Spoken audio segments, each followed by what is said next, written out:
Shalom murid Kristus yang dikasihi Tuhan Yesus Kristus. Sebelum kita membaca bagian firman Tuhan pada hari ini dan merenungkannya, marilah kita berdoa memohon anugerah Tuhan. Bapa di dalam surga, di kesempatan ini Bapa kami bersyukur atas anugerah-Mu, atas kasih setia Tuhan yang boleh kami rasakan di dalam setiap kehidupan kami. Engkau telah menjaga kami, memelihara kami, memberikan kami napas hidup, kehidupan yang layak, kehidupan yang sempurna untuk kami Tuhan. Di kesempatan ini Bapa kami akan membaca dan merenungkan bagian firman Tuhan. Kiranya Roh Kudus-Mu bekerja dalam hati kami, memimpin kami ketika kami membaca dan merenungkannya bersama-sama. Kami beroleh hikmat, beroleh pengetahuan, sehingga kami dapat menjadi pelaku firman-Mu dan mendapat berkat dan dapat melakukannya dalam setiap kehidupan kami hari demi hari. Terima kasih ya Tuhan. Dalam nama Yesus kami berdoa dan mengucap syukur. Amin.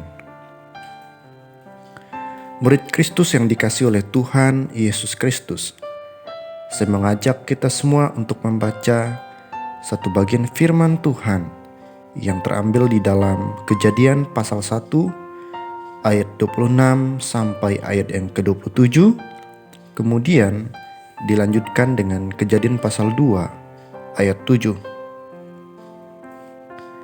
Firman Tuhan mengatakan demikian.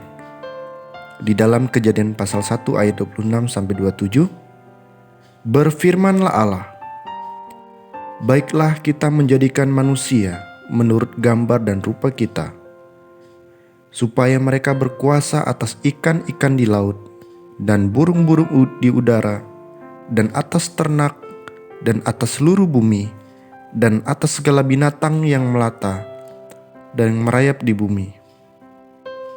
Maka Allah menciptakan manusia itu menurut gambarnya.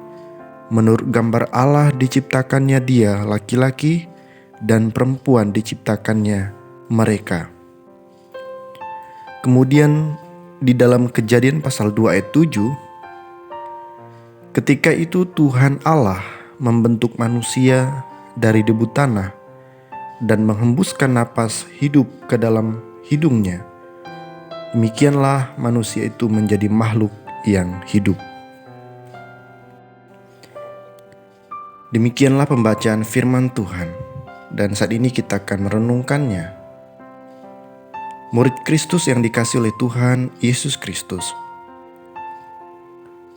Salah satu pendiri teori evolusi yang paling dikenal adalah yang bernama Charles Robert Darwin, yaitu pada tahun 1809 sampai 1882. Dia adalah seorang geologi atau dengan kata lain ahli tentang makhluk hidup, berasal dari Inggris. Darwin berpendapat bahwa semua jenis makhluk hidup berasal dari sel-sel purba. Semua sel-sel purba itu sendiri, menurut Darwin, diciptakan oleh Allah. Darwin juga berpendapat bahwa binatang yang paling maju yaitu kera, terus dalam proses evolusi, yaitu sedikit demi sedikit berubah ke dalam bentuk yang lebih sempurna, dan jadilah manusia seperti sekarang. Jadi dengan kata lain, manusia berasal dari kera. Pertanyaannya, apakah benar demikian? Pada dasarnya, teori evolusi hanya merupakan perkiraan atau hipotesis dan tidak dapat dibuktikan sampai sekarang ini. Para ahli mengemukakan teori evolusi kebanyakan berasal dari kelompok ateis, yaitu suatu kelompok mereka yang tidak percaya Allah itu ada. Sehingga karya Allah dalam menciptakan bumi juga tidak mereka percayai. Penciptaan yang kita kenal di dalam Alkitab dapat dipercaya sebagai fakta karena cerita Alkitab adalah cerita yang diceritakan turun-temurun dari sejak zaman Adam sampai zaman Musa, yang kemudian menuliskan dalam kitab Kejadian. Sekalipun kita tidak dapat kembali ke zaman Adam atau Musa, namun hal itu dapat dipercayai karena kita percaya kepada Tuhan dan karyanya. Kemudian dituliskan di dalam Yesaya pasal 42 ayat 12 telah ditegaskan bahwa Akulah yang menjadikan bumi dan yang menciptakan manusia di atasnya. Tangankulah yang membentangkan langit, dan akulah yang memberikan perintah kepada seluruh tentaranya. Kemudian dituliskan juga di dalam Mazmur nomor 139 ayat 13. Dituliskan demikian, Sebab engkaulah yang membentuk buah pinggangku, menenun aku dalam kandungan ibuku.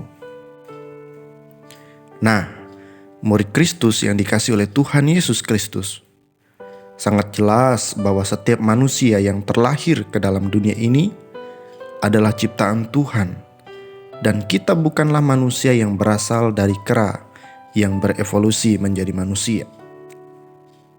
Menjelang meninggalnya Charles Robert Darwin, yaitu pendiri teori evolusi, beliau bertobat dan menyesali bahwa teori yang dia buat selama ini adalah hal yang salah. Akan tetapi sudah terlanjur banyak pengikutnya yang meneruskan ajarannya sampai hari ini dan masih mengakui bahwa manusia bukanlah ciptaan Tuhan. Nah, murid Kristus, kita yang sudah mengetahui bahwa diri kita ini diciptakan oleh Tuhan, mari kita terus menyatakan ucapan syukur kita kepadanya dengan cara menjaga kehidupan kita, tubuh kita, kesehatan kita untuk kemuliaan nama Tuhan. Mari dengan disiplin kita terus menjaga kesehatan tubuh kita, karena tubuh kita ini adalah bait Roh Kudus, tempat Roh Kudus berkarya dan menyatakan kuasa Allah bagi orang lain yang belum percaya kepada Yesus. Tuhan Yesus memberkati kita semua pada hari ini, dan mari kita kembali berdoa. Bapa kami di surga, Bapa yang baik, hati kami mengucap syukur karena kami sudah mengetahui, kami tahu Tuhan, bahwa kami adalah ciptaan Tuhan. Tubuh kami ini adalah ciptaan-Mu yang sempurna, adalah karya Allah yang sempurna. Terima kasih Bapa untuk kasih-Mu. Biarlah kami dengan disiplin menjaga kesehatan kami, menjaga tubuh kami, karena kami sadar tubuh kami yang diciptakan Tuhan dengan sempurna ini untuk kami memuliakan Tuhan. Dan kami tahu Bapa, bahwa tubuh kami ini adalah bait Roh Kudus, di mana Roh Kudus berkarya. Roh Kudus mau supaya kami menjadi saksi-Mu, membawa kasih Yesus Kristus dimanapun kami berada. Terima kasih Tuhan. Inilah renungan firman Tuhan untuk kami pada hari ini. Kiranya nama Tuhan dipermuliakan.